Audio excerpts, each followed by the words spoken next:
My name is Larry Bailin. I'm the author of Mommy, Where Do Customers Come From? And the CEO of an internet marketing company called Single Throw.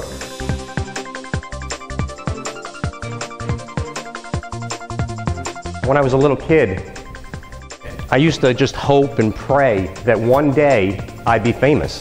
That one day I'd be up on a big stage and people would listen to what I had to say. And after hearing my introduction, it kind of dawned on me I probably should have been a little more specific. So, that being said, we're going to get started. The title of this presentation is Dogs Bark, Ducks Quack, and Customers Click. Since then, I have changed the name of this presentation because the economy is getting tougher, business is getting tougher. So what we have to do as marketers, as business people, is learn to click ass. So from here forward, on your program guides, you want to scratch out the duck thing and write clicking ass, because that's what we're going to learn to do. In marketing, you need to broaden your horizons. You can't look just in your industry. You have to look from outside your industry. I've become very fond of saying the information that's going to help you grow your business will come from outside your industry, not your competitors. You have no idea if what your competitors do is working for them, and they're not going to tell you. Well, maybe they'll tell you it is when it's not. But you can't trust them, you can't believe them. The more you understand about a customer, and I'm going to call them customers, even if they're just people that are watching or eyeballs or whatever you want to call them, they're customers. You're trying to enact some sort of success, a sale. I always like to start my presentations with a little video clip from The Office. Show of hands, who here has seen the hit NBC show The Office? All right, just to get a gauge on the room, show of hands, how many people hate raising their hands at these things? Got 1, 2, all right, I won't look at you guys. If you haven't seen this show, it's a hilarious sitcom on NBC. Steve Carell brilliantly plays a bumbling office manager of a paper company in Scranton, Pennsylvania. His name is Michael Scott on the show. And in this clip, he is speaking to a group of business students about the future. So let's watch. Very good. First hand up. Sir, as a company that primarily distributes paper, how have you adapted your business model to function in an increasingly paperless world? We can't overestimate the value of computers. Yes, they are great for playing games and forwarding funny emails, but real business is done on paper, okay? Write that down. If I didn't say anything, at the end of this presentation when I walked outside, someone would come up to me and go, yeah, that's the future. And the fact is that that's the now. That's the was been, has been, will be. There are people that are out in business now that are owning homes, that are potential customers, that don't remember a world without computers. And we're getting extremely close to a world of people that don't know of a world without the internet. Baby boomers make up a third of internet users. A third. Highly internet savvy. They have to be. Their kids, their grandkids, family. They don't live in the same neighborhood anymore like it used to be. Everyone's scattered all over the world. And if you don't get online, you miss out. You miss out on birthday parties and pictures and everything else and email. So this is a generation that is online in big numbers, but this is not what I would consider a tech-savvy group. They're internet savvy, but not tech savvy. The difference is these are people that probably have AOL 4 and don't want to upgrade because it works. All my stuff is there. I don't want to mess with it. Leave it alone. That's that generation. I had the pleasure of listening to Larry Bailin earlier today and really enjoyed his presentation. He had a great way of really bringing it out and making things real for the audience by providing personal examples that were really engaging. And I think the other key takeaway from our perspective, something that I see General Motors doing, is really trying to connect with the customer. That was really something that I thought was very accentuated in the presentation, and that is the fact that the customer is truly the most important priority. But you need to learn to sell. Nothing happens unless a sale takes place. Sales is not a dirty word, it's influence. It's knowing how to influence somebody. It's thinking about what's in front of them before it gets put in front of them and what the reaction is going to be. That's what ignites a viral campaign. The greatest book ever written on viral, social, and affiliate success. I'm going to tell you what the title of that. It's one book that is the absolute best book on all of the subjects that are discussed at this show, that I'm discussing, If you want the best book on Twitter, this is the best book about how to succeed in Twitter. And I'm sure you'll be very surprised to know it was written 70 years ago. It's How to Win Friends and Influence People by Dale Carnegie. How is internet marketing changing things? How is it changing your customers and your business? In a few different ways. One, we live in a clickable culture. Everything we want is a click away. Everyone, top of mind, goes to the internet for everything. We live in an on-demand society. Companies like TiVo started that, where I can have what I want, when I want, how I want it, anytime I want it. What I want, when I want, how I want it, anytime I want it, which changed the way people do things. One of the things it did is our customers now have more choices than ever before. And because they have more choices, we have more competition. If you don't give it to them the way they want it, they choose someone else. Bad things happen when you don't adapt. You may not like all these changes, but you really can't do anything about it. You have to adapt to it. One of the things that keeps this growth fueling has been social media or participatory media. It's become mainstream. It has been mainstream. It really started with these two guys. Two men in their 20s sold their company for $1.6 billion. That company was YouTube.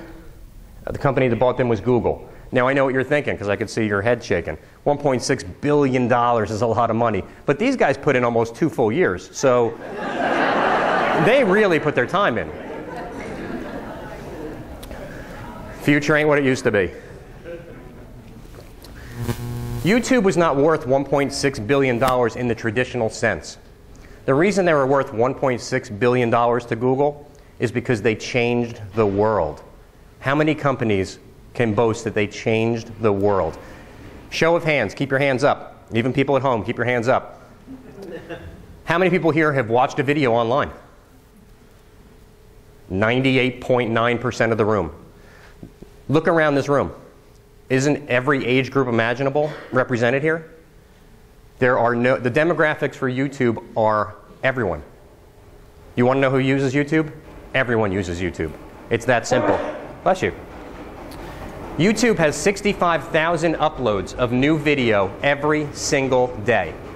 Every day, 65,000 new videos are on YouTube. Anybody need to catch a train?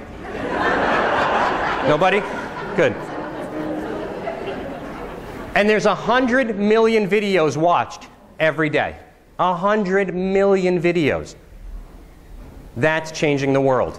Is everyone familiar with the E-Trade baby? Freaking hysterical. Off the charts. And successful. Watch. A lot of people are like, aren't you too young to invest in the markets? And, you know, A, don't worry about it. You know, I just look young. I mean, you don't know how old I am. And B, I use E-Trade, so check it. Click.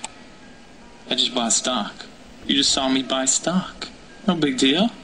I mean, you know, if I can do it, you can do it. Whoa. That is awesome. That was the first one they ever came out with. And they came out with it and launched it at one of the Super Bowls. I remember watching it at a Super Bowl. And it was off the charts, funny, and it connected.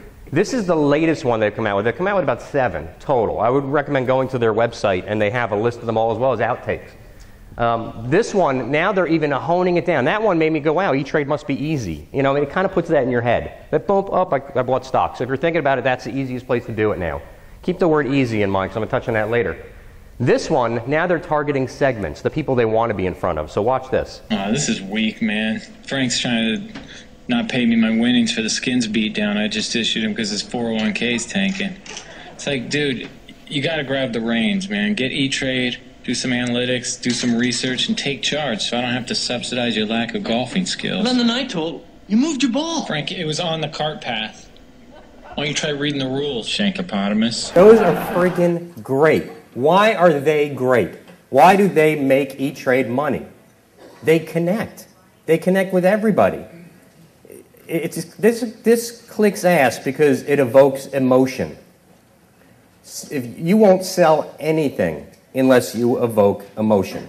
Everything you create will be successless unless you evoke emotion. I don't care if you don't take anything else away from this presentation. Please take away Shankopotamus. It's the greatest word ever. Sales is about persuasion. Persuasion requires emotion. Emotion requires connection. Connection leads to action. That's when things start to happen. That's when the rubber meets the road. When you can make these things happen. This is Ronnie Coleman. I show you this picture so you recognize him when you walk out, because if you try to leave early, he'll push you right back in. Ronnie is the 8-time winner of the Mr. Olympia competition. For anyone that follows bodybuilding, he's the best there's ever been. He actually has won 8 consecutive times, and tied with one other gentleman that's done that. He went to go win the world record #9 and lost. A week later, he's in my office, and we're doing a video podcast with him to put out to the world. And one of the questions Ronnie was asked, and I'll show you a clip of that video as well. It was a great video. It was, if you're into bodybuilding, that was the video to watch. Bodybuilding magazine called it the best interview he's ever done. People want to know about his habits and everything else, and they wanted to know if he was going to go back and try to win #9. And this was 2 years ago. Well, he was asked the question, you're 42 years old. You're the best there's ever been. Are you going to retire? And he said, absolutely not. I'm going to go back and win #9, which prompted another question. You look like that, and you lost. How could you possibly be, or even could you be, bigger, stronger, better to go back and win the guy that beat you? And he said, absolutely. I just can't do the things that got me here and expect to get to the next level. I have to add more weight to the bar. Well, that got my mind thinking about marketing muscle. As marketers, we have to add more weight to the bar. We have to step outside of our comfort zones, or we're not going to improve. We're not going to grow. We're not going to connect with customers.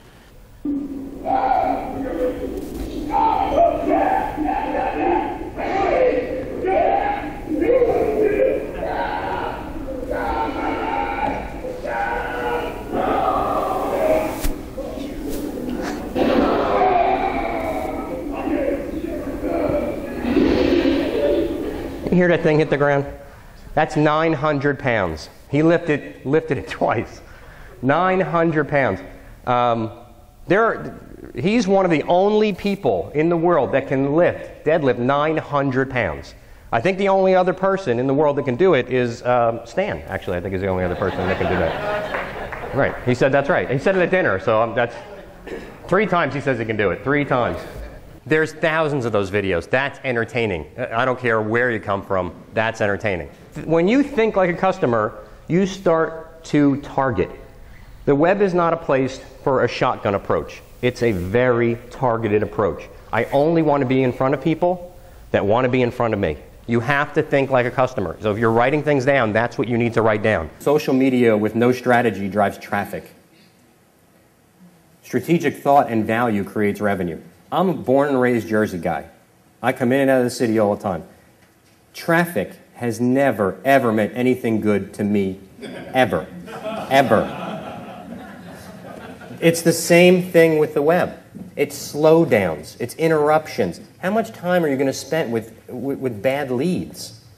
You know, I can't really handle many more people that are emailing me out of the blue that want to get me to the top of Google. So I'd rather only show up in front of the people that matter. I want to connect with the right people. I put a lot of thought into doing that. Facebook is huge. Huge. Someone here mentioned LinkedIn before. LinkedIn and said, well, Facebook, you know, I don't know if that's good for us. Facebook is good for everybody. Everybody. Every business. Period. LinkedIn is business to business. It's great for getting employees. It's great for doing a lot of vendors, that kind of stuff. Your customers are on Facebook. I mean, look at some of these numbers. 3 billion minutes spent per day on Facebook. 1 in 5 people that access the internet go to Facebook. That means 1 in 5 of us have been to Facebook. I won't make you raise your hands. The fastest growing segment is 35 and up. Is that not a customer? That is not a 13-year-old girl. Those are people that spend money. Everybody's on Facebook. They sold 1.6% of the company to Microsoft for $240 million. Listen, for $240 million, I'd have hoped they would have rounded up to 2%. But, you know, that's just me. Apparently, Microsoft doesn't know how to negotiate. $240 million gets you 1.6. Where in the world in history has that ever happened before? Currently, they're worth $15 billion. They were founded in 2004 by this guy, who's he's 25 years, yeah, he's happy, but 25 years old. So much for a 5-year plan. I've been working on my 5-year plan for 11 and a half years. He's one of the youngest billionaires in the world. The world is changing. This stuff is popular. This is where your customers are. You need to learn about it. You may hate it. It may be way outside your comfort zone. You have to do it. The thing that was most interesting to me was the idea that if you keep doing something over and over again, you get invisible. Because we hear so much right now about 2.0 and Web 2.0 that if you can't beat them, join them. That this is where things are going. But the idea that you just can't do it and think you're done is really powerful. You have 5 to 8 seconds to make a connection, and it only takes a split second to get the wrong message.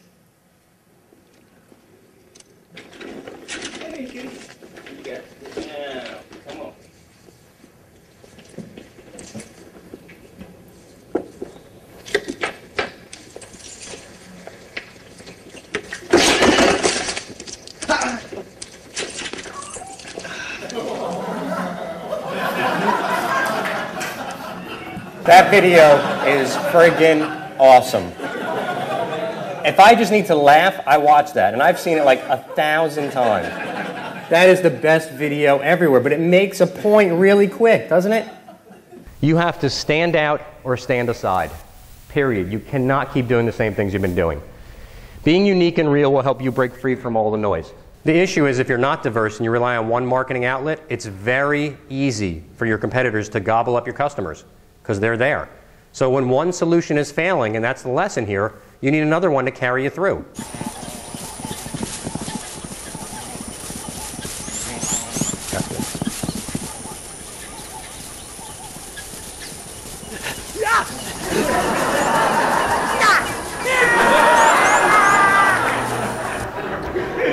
Let's say that guy's Facebook. Eventually we'll know and we'll connect with more people in the virtual world than in person.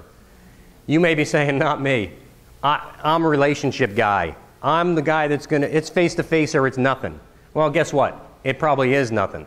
It's what it'll become, because this is the way that people will connect. That's where it starts. I'm not saying they won't eventually connect with you offline, but it's going to start here. This type of thinking leads to one thing: resting on your laurels.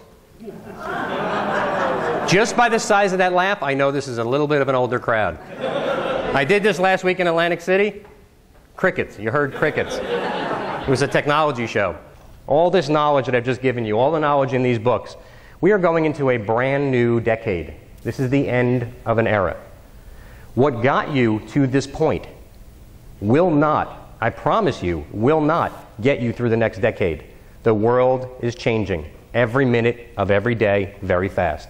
You have to adapt. This is why we have to learn to click ass. It is very, very aggressive out there. Things are not getting easier. I promise you, if you wait around, they will not get better. You'll just pick up scraps that the people that hustle leave behind. You have to get mean. If you want to survive, if you want to win, you have to fight. That's my presentation. I hope you enjoyed it. Let's go click some ass.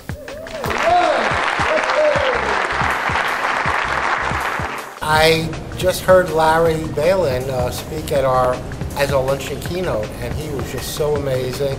The audience was just amazed at the content of his presentation. His book, Mommy, Where Do Customers Come From, was a major hit, and there were a lot of key learnings. But one of the key things that I learned personally, that you constantly have to update your knowledge.